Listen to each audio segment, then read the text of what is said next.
Merci de votre écoute et de votre fidélité. On parle de ce qui se passe en France. Le parquet antiterroriste saisit, la piste de l'ultra-gauche étudiée après les attaques contre des prisons. Pour en parler, le criminologue Xavier Roffer est avec nous en direct sur Radio J. Bonjour Xavier. Bonjour, merci beaucoup Xavier d'être avec nous ce matin sur Radio J. Effectivement, vous avez vu ce qui se passe en France en 48 heures, même plus de 48 heures. Au moins 6 établissements pénitentiaires ont été visés par des attaques en région Île-de-France, mais aussi à Toulon, à Nanterre, à Villepinte, à Valence. Gérald Darmanin parle d'actes terroristes. Est-ce que c'est aussi comme ça que vous qualifierez ces actes ? Eh bien, d'abord, je constate que vous avez dit Gérald Darmanin parle. Cet homme parle beaucoup, mais ça fait quand même, depuis l'année dernière, qu'on est dans des ratés absolument épouvantables du renseignement français, du renseignement intérieur, du renseignement territorial, appelez-le comme vous le voulez, mais ce sont de ratés. Vous vous souvenez de l'affaire Amra ? Il a fallu que 2 gardiens de prison soient tués et 3 autres blessés sévèrement pour que le gouvernement français, pour que le ministère de l'Intérieur s'avise de l'existence sur notre sol d'une espèce de gang tribal qui s'appelait Black Manjack Family et qui proliférait entre la baie de... la Normandie, et puis avec des contacts avec les voyous de Marseille, des quartiers nord de Marseille, plusieurs dizaines, capables de monter des opérations d'évasion et de tuer des individus, et on n'en avait pas la moindre idée. Là, c'est pareil. Cela fait 2 jours que des établissements pénitentiaires ont été attaqués de façon coordonnée, et le gouvernement titube encore entre le fait de savoir si c'est des terroristes ou des voyous qui ont fait ça. Ouais. On ne sait rien. Vous savez, j'interviens avec beaucoup de plaisir sur Radio J, puisque non seulement c'est un centre d'information excellent, mais en plus c'est une sorte de sentinelle. Vous êtes la sentinelle d'abord des Juifs de France, mais ensuite, comme c'est toujours à eux que les malheurs arrivent en premier, les sentinelles de toute la France. Quand quelque chose en termes d'agression affecte cette communauté, il y a gros à parier que peu de temps après, ça prolifère ailleurs. Une expression a été inventée pour ça. On dit le canari dans la mine.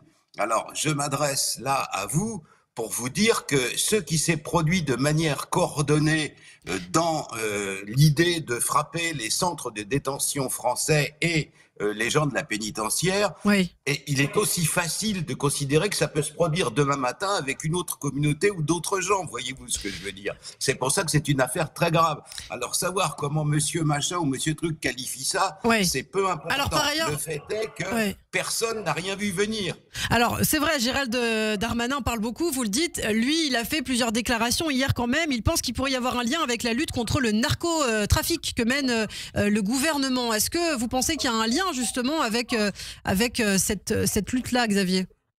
Alors, j'en doute, car il faut vraiment que le crime organisé ait atteint un niveau massif et qu'il n'a pas en France, c'est-à-dire le niveau des grands cartels du nord du Mexique ou des méga-gangs brésiliens, pour que des attaques coordonnées de cette ampleur puissent avoir lieu. Ça n'est jamais arrivé en France. En France, on a des gangs, on a des bandes.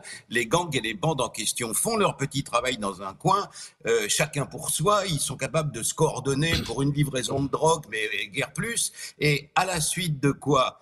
Quand il y a une attaque qui les vise, eux, directement, la bande de tel quartier ou de telle cité, là, ils sont capables de réagir, de envoyer des cocktails Molotov sur le commissariat du coin.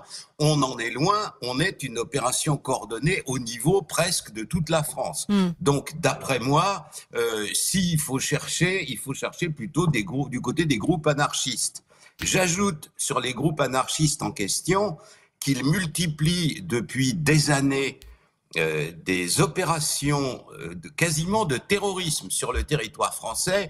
Ils ont saboté des voies de chemin de fer, ils ont saboté des grands câbles internet qui permettent de distribuer toute l'information numérique à l'échelle de toute la France sur des espèces de colonnes vertébrales numériques qui traversent tout le pays. Ils ont saboté d'innombrables pylônes permettant d'informer aussi. Et il ne leur arrive jamais rien.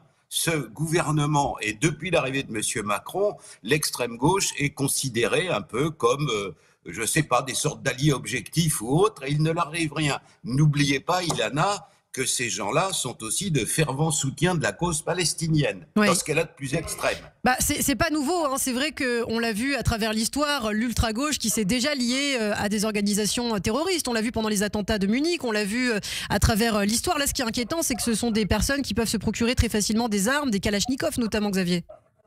Ben, bien entendu, pas uniquement, parce que j'observe une chose, depuis l'année 2024, vous savez, quand il y a une attaque, quand il y a un homicide, quand il y a un assassinat, quand des bandits essayent d'en tuer d'autres, ou même y arrivent, notamment à Marseille, après le crime, il y a une scène de crime et les policiers ramassent au sol les douilles des balles qui ont été tirées. C'est-à-dire, si c'est des armes civiles, on dit des douilles. Si c'est des armes militaires comme la Kalachnikov, le terme est étui. On ramasse les étuis par terre. Depuis l'année 2024, on constate que plusieurs fois, les étuis ont changé. Ce ne sont plus les étuis de calibre 7,62 du fusil d'assaut Kalachnikov, bien connu.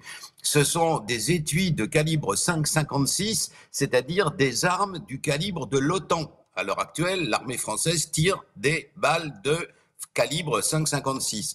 Ça vient d'où en Europe? Eh bien, ça vient fatalement du front ukrainien. C'est le seul endroit en Europe où il y a une guerre où on se sert de ces armes-là. Donc, l'évolution des armes est telle que on avait auparavant les armes des Balkans, les vieilles Kalash des Balkans, ou même venues de Libye ou du continent africain. Toujours plus, on a des armes plus modernes, plus dangereuses, parce qu'avec des balles plus rapides, plus véloces, qui proviennent du front ukrainien.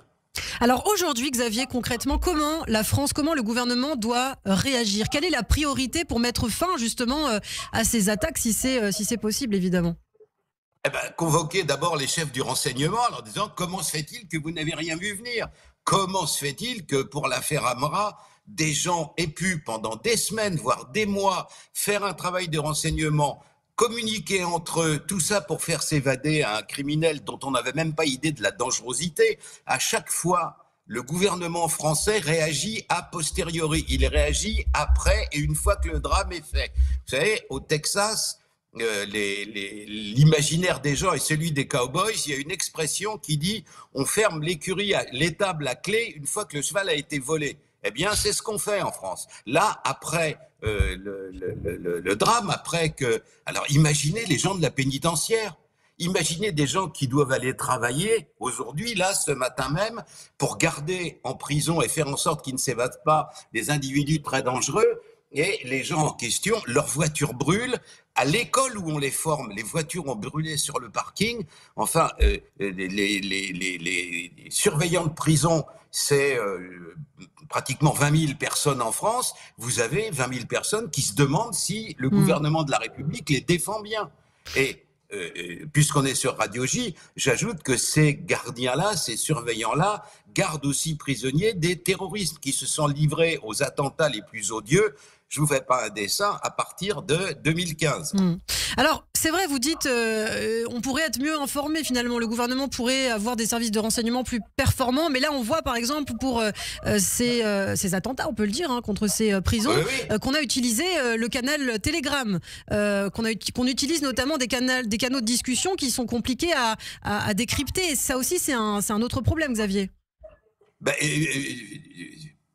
évidemment. Les choses progressent au régime ou au rythme où la technologie elle-même progresse. Vous ne pouviez pas détourner des avions tant qu'on n'avait pas inventé l'aviation civile. Alors, le fait est qu'il ne sert à rien d'interdire un canal parce que si on interdit un canal, il y en a un autre qui est trouvé à la minute par ces individus-là. Il faut simplement être informé de leurs projets en temps et en heure, de manière à les déjouer, au lieu d'avoir après ça à venir à la radio ou à la télé faire des redemontades en disant l'État républicain se défendra sans faiblesse. Eh ben, il s'est laissé l'État républicain tuer 2 de ses gardiens de prison et blesser 3 dans l'affaire Amra. Là, on tire, on fait des cartons sur les prisons et on brûle les voitures sur les parkings. Alors, on se contente de faire après ça des déclarations un peu comme ça, ronflantes, et il ne se passe pas grand-chose derrière. Moi, je serais à la place du patron des renseignements territoriaux à l'heure actuelle ou du renseignement intérieur. Je serais en train de me demander si on a bien fait ce qu'il fallait pour prévenir. Le stade du renseignement, c'est celui de la médecine préventive. Si on vous dit que vous ne devez pas fumer pour votre santé, ça évite d'avoir à vous opérer d'un cancer 20 ans après. Voyez-vous, c'est aussi simple que ça. Donc ce qu'il faut faire, c'est avoir idée en temps et en heure, des actes qui vont être commis de manière à les déjouer. Eh bien, merci beaucoup. Merci Xavier Refer d'avoir été avec nous ce matin sur Radio J, de répondre toujours présent. Criminologue, on vous retrouve très régulièrement. À très bientôt.